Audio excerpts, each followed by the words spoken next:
Welcome back to the Rooted Wild podcast. I'm your host, Katherine Winkles, recreation therapist, wellness advocate, and someone who truly believes that joy is not a luxury.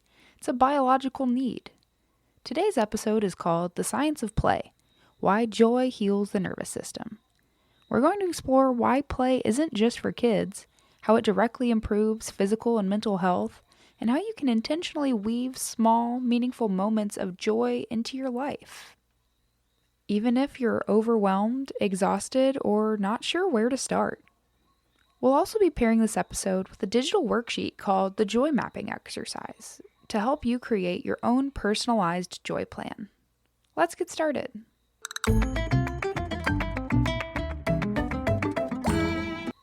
When most adults hear the word play, they think of toys, games, silliness, or something unproductive. But in both recreation therapy and neuroscience, play is defined as any intrinsically motivated activity that brings enjoyment, creativity, curiosity, or exploration. The American Therapeutic Recreation Association describes recreation therapy as a process that restores, remediates, and rehabilitates functional independence and well-being through recreation and leisure. Play sits at the core of that because it activates learning, motivation, and emotional regulation. And as Dr. Stuart Brown, one of the leading researchers on play, says, play is not the opposite of work. It's the opposite of depression. Now, play is biological, play is developmental, play is therapeutic, and most importantly, play is healing. Somewhere between childhood and adulthood, many of us receive the message that play is frivolous or immature. Society reinforces productivity over pleasure, achievement over curiosity, perfection over exploration, and seriousness over creativity. Add in survival stress, trauma, financial pressure, or chronic overwhelm, and this is the first thing to disappear, is joy. But here's what the science shows. When we stop playing, we lose access to creative problem solving, emotional flexibility, nervous system regulation, motivation and meaning, connection with others. Play isn't childish, it's deeply human.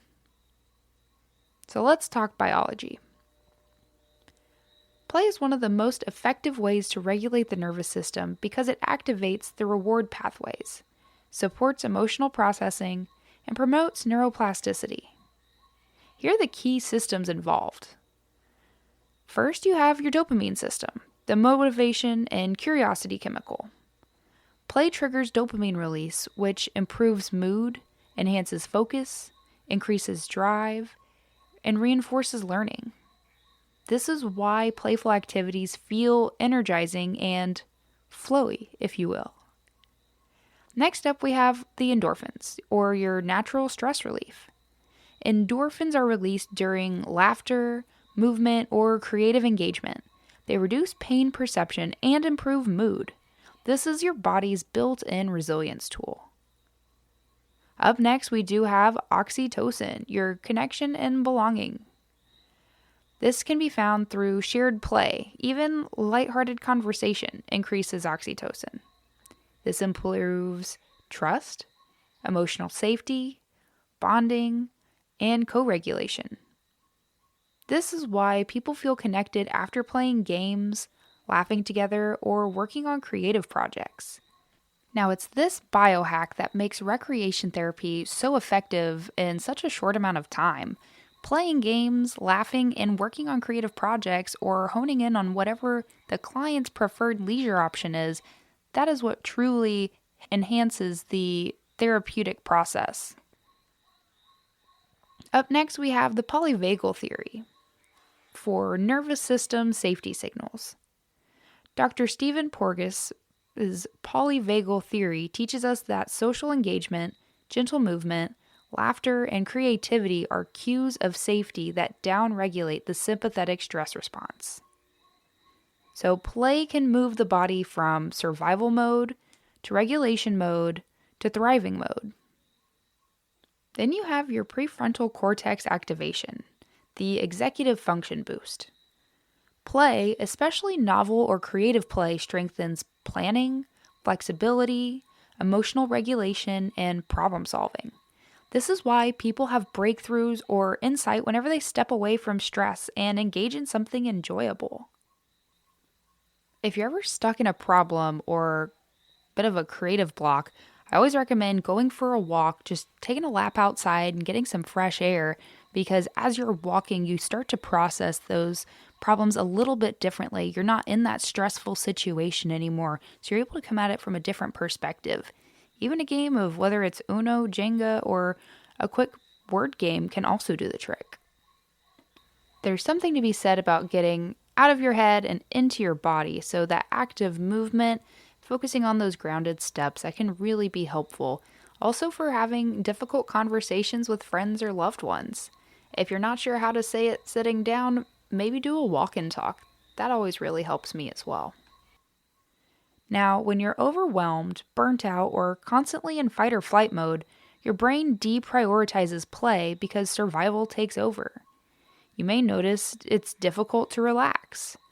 Maybe numbness or lack of interest, irritability, lack of creativity, feeling too tired to do enjoyable things, and even feeling guilty when resting. This isn't a personal failure. This is biology. Now, the good news? Small, accessible moments of play reopen the brain's pathways for joy. That's what we'll talk about next.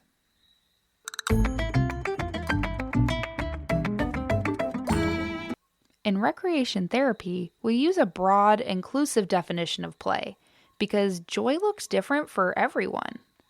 Here are categories of adult play to explore. First off, we have creative play. This is anything from watercolors, crafting, music, photography, writing or journaling, and open studio time. Creative play activates meaning making and emotional processing. You could also try a form of movement play, any kind of dancing, stretching, hiking, yoga, playful sports, and nature walks. Movement loosens tension and boosts endorphins. You could also engage in forms of social play. These would qualify more as like board games, group activities, laughter, storytelling, collaborative projects, and community gatherings. Social play helps us co-regulate the nervous system through connection with others. Alternatively, we also have cognitive play, where you're looking more at puzzles, strategy games, escape rooms, learning a new skill, and trivia nights. This stimulates novelty and cognitive flexibility. One of our other types of play is going to be nature-based, whether it's exploring trails, creating nature art, identifying plants and animals, rock or leaf collecting, and slow mindfulness outdoors. Nature offers built-in sensory regulation. Or you could even try imaginative and expressive play, such as daydreaming, character role play, storytelling, creative problem solving, or designing something new.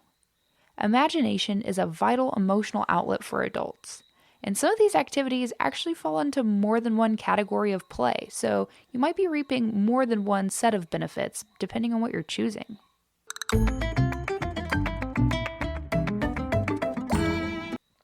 Now, here are simple ways to invite joy back into your life.